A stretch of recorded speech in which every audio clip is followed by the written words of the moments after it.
السلام عليكم، شلونكم؟ شخباركم؟ اليوم أنا وياكم فيديو جديد إن شاء الله ينال إعجابكم. نبدي الفيديو بالصلاة على محمد وآل محمد. اليوم الفيديو أكيد حيعجبكم وكلش حلو. بداية الفيديو احنا كنا يم أهلي وهنا تغدينا وأجينا، فالمشتل صاير على الطريق قريب علينا، يعني قريب على بيتنا على الطريق.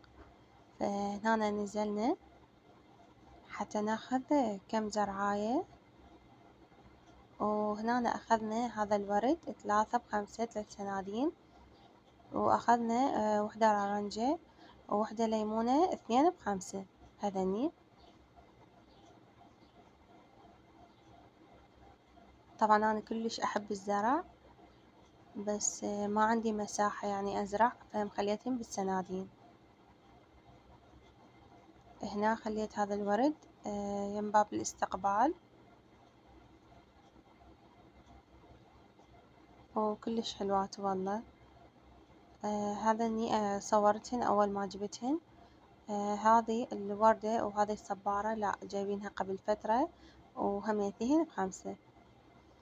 وذني الدبات، طبعا احنا مندب الدبات يعني أسوي بهن أعمال فنية. فهذني قصصتهن، وأنا عندي فوق هواية سنادين، فخليت من ذن السنادين الصغار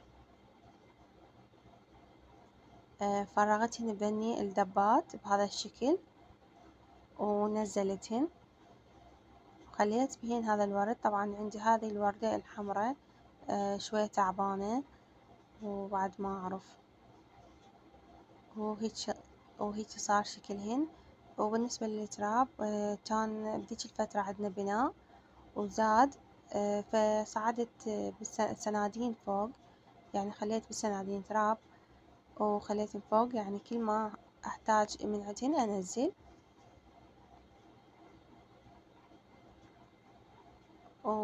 وهذا بهيج شكل صارن. احنا هم زارعة ورد الصباح، وهذا الألوفيرا أو الصبار.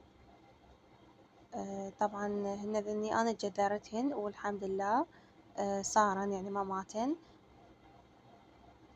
طبعا هذين كلهن من وحدة جبتها من أهلي، ووحدة اشتريناها. اللي اشتريناها ما كان بيها، بس اللي جبتها من أهلي كانت بيها هواي يعني، فجذرتها بهذا السنادين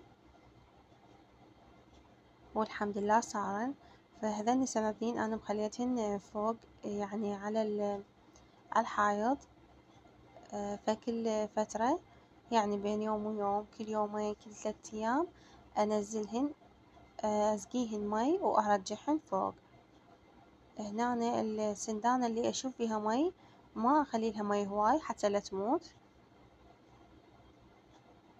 واللي أشوفها مفطرة لا أخليلها، لأن المي الهواي هو اللي يموت الزرع.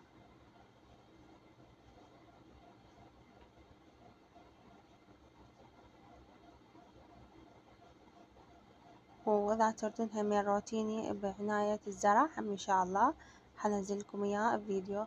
بعوض إني شفت يعني بيهن مي فما كثرت لهن مي، هيك مجرد رشة بسيطة وخليتهن. وهنا رجعت ذني السنادين على الحائط.